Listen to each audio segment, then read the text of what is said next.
If you served in the United States military before 1990, there is money sitting in the VA system right now that most veterans from your era have never claimed.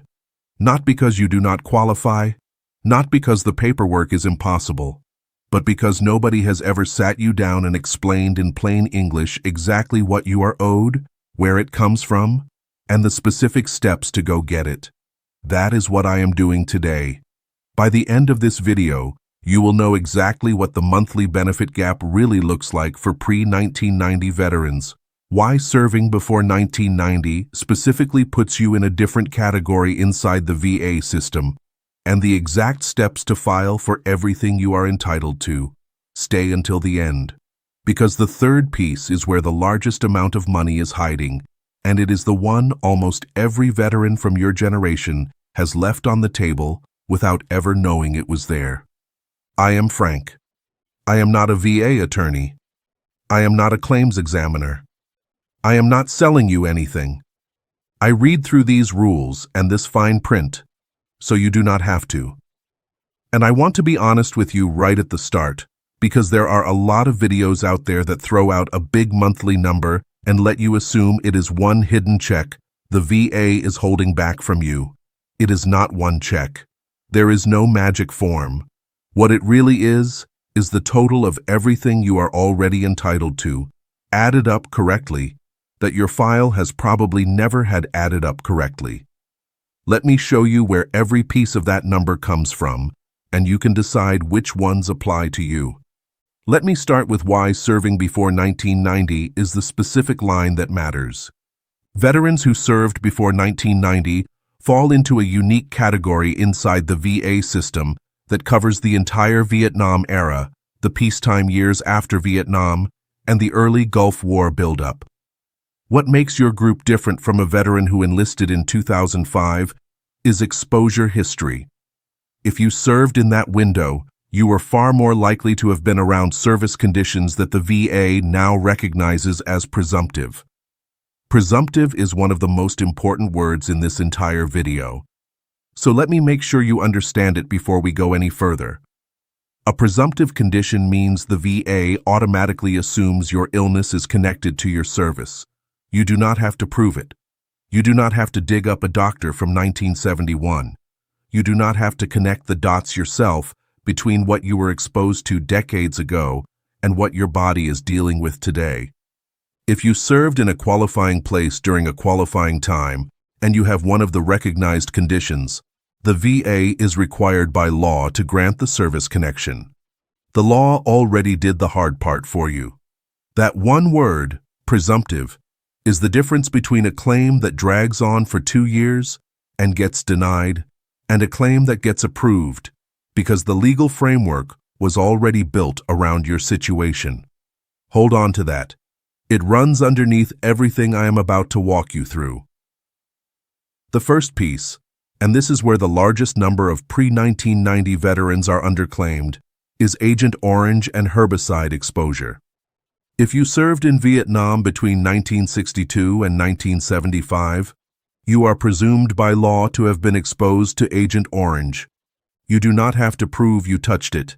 You do not have to find a buddy who can write a statement about what the planes sprayed on the tree line. The law presumes it based on when and where you served. Here is the part most veterans never hear. The VA currently recognizes more than 20 conditions as presumptively connected to Agent Orange exposure. Type 2 diabetes, ischemic heart disease, Parkinson's disease, multiple cancers including prostate cancer, bladder cancer, and several others. Peripheral neuropathy, the numbness and burning in your hands and feet. Hypertension was added as a presumptive condition in 2021. If you have any of those conditions and you set foot in Vietnam, the VA is supposed to connect it to your service automatically. Now here is the detail I need you to hear carefully, because this is where thousands of dollars a year gets left behind. That list of presumptive conditions has been expanded repeatedly over the last decade. The biggest expansion came under the PACT Act, signed into law in 2022. And that means a veteran who was denied an Agent Orange claim 10 or 15 years ago, before their specific condition was added to the list, is very often eligible to file again today and get approved on the exact same condition that was denied before. If you filed years ago and got told no, that no may be expired. The law changed underneath it.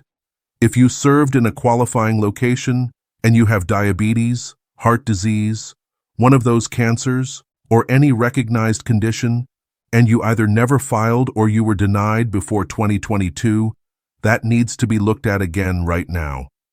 The second piece is the one almost nobody claims, because most veterans assume Agent Orange only ever meant Vietnam. It did not. If you served on or near the Korean demilitarized zone between 1968 and 1971, you fall under the same presumptive rules as Vietnam veterans for herbicide exposure. And if you handled, tested, or stored herbicides at certain United States military bases during that broader era, you may qualify too. Bases in Thailand, Fort Drum, Eglin Air Force Base, storage and testing sites across the country. This group gets underclaimed worse than almost any other because a veteran who never set foot in Vietnam assumes none of this could possibly apply to him, and he never even asks. But if your duty station is on that recognized list and you have a condition from the presumptive list, your path is exactly the same as a Vietnam veteran. Same standard, same automatic connection. And I want to address the thing that stops most veterans right here, which is this thought. I do not have proof I was exposed. Listen to me carefully. That is the entire point of a presumptive condition. You do not need proof of exposure. The law presumes it for you based on where and when you served. Your DD-214, your orders, the record of where the military sent you. That is your proof of exposure. If the dates and the place line up with the presumptive rules, the exposure is assumed. The only thing left to establish is that you actually have the condition, which your medical records already show.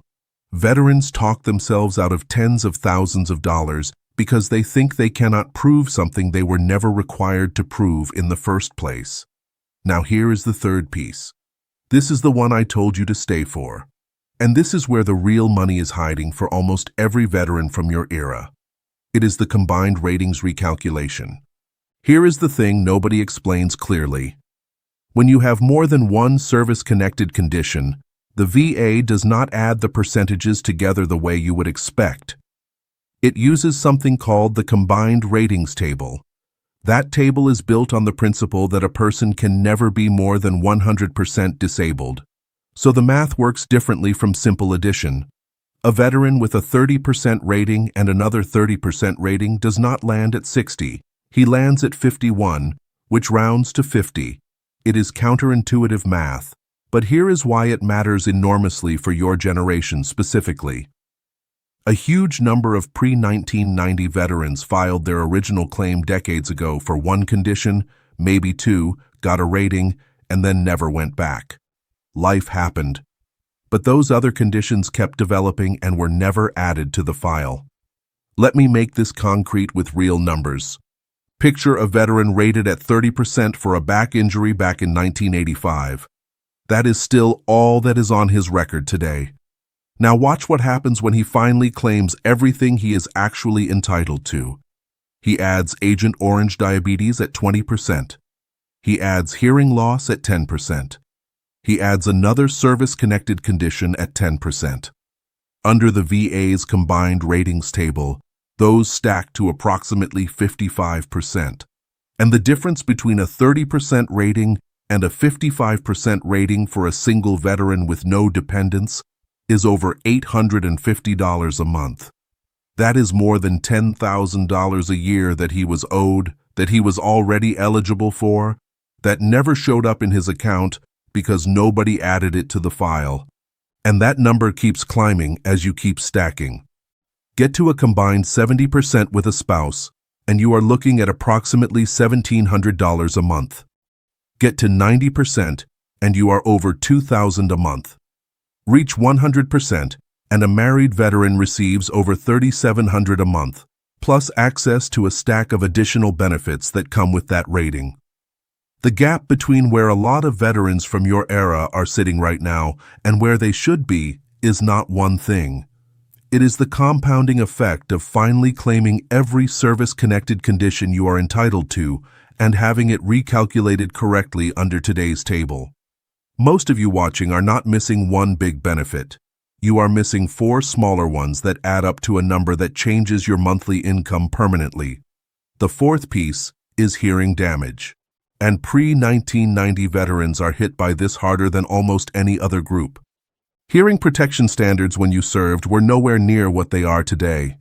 If you were in artillery, aviation, armor, infantry, or any role involving sustained loud equipment with little or no real ear protection, there is a strong chance you qualify for a hearing-related rating that has never been formally established in your VA file. Even if you have mentioned ringing in your ears or hearing loss to your regular doctor for years, that is not the same as having a formal VA rating for it. A VA audiological exam for compensation purposes is a specific thing, and it needs to be specifically requested.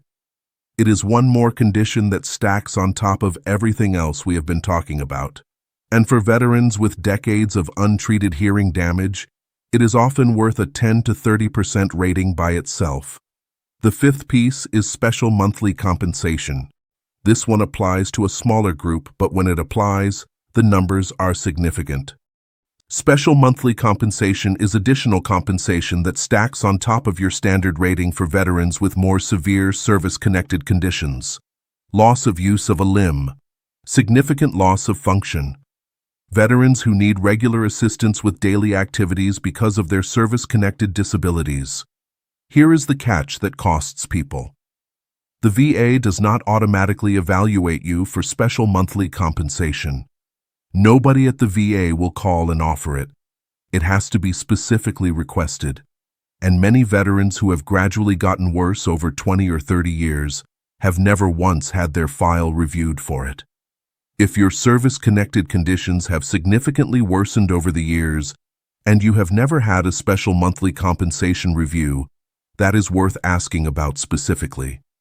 I want to speak directly to 2 people right now because I know both of them are watching. The first one is thinking, Frank, I already tried this. They denied me years ago. What is the point? That old denial may be worthless today. The law moved. Conditions that were not on the presumptive list when you were denied are on it now. The PACT Act of 2022 specifically. A denial from 2015 was decided under 2015 rules. You are allowed to file again under today's rules. Do not let a no from a decade ago talk you out of a yes that is available right now. The second one is thinking, I am in my 70s.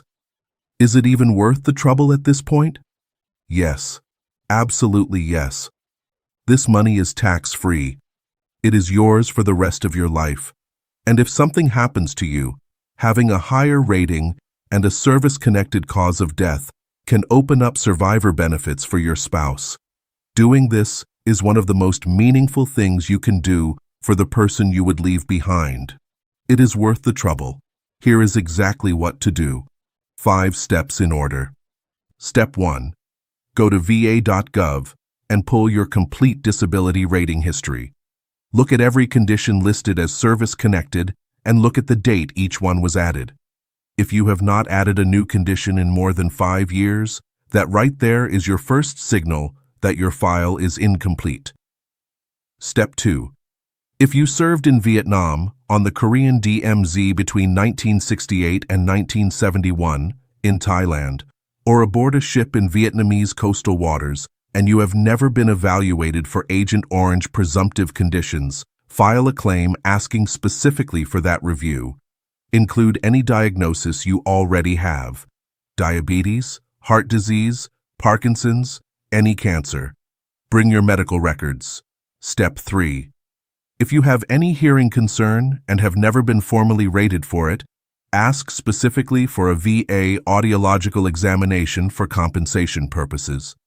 Make sure the words for compensation purposes are in the request. That is different from a standard hearing test. Step 4.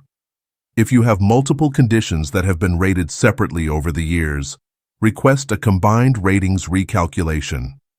Do not assume the percentage on your file today reflects everything you are owed. Ask them to run the math again with every current service-connected condition included. Step 5. Contact an accredited Veteran Service Organization, the DAV, the VFW, or the American Legion. They will help you find every gap in your file, and they do it at no cost to you. Anyone who asks you to pay out of pocket for this help is the wrong person. Accredited help through these organizations is always free. Here is the complete picture for anyone who served before 1990. The presumptive list has grown, and many of you who were told no years ago can win now under today's rules. The combined ratings table means small conditions stack into a large number, and your file has very likely never been properly added up. Hearing damage and special monthly compensation are sitting there unclaimed for thousands of veterans from your era. And none of it, not a single dollar of it, moves until you file. The VA does not call you when the law changes. Your file does not update itself. Nothing happens until you initiate it. You served this country. Take step 1 this week. Go to va.gov, pull your rating history, and look at what is in your file. That one step will tell you everything you need to know about where to go next. And if you know another veteran who served before 1990, send them this video. The odds are good they are leaving money on the table right now, and they have no idea. I am Frank. I will see you in the next one.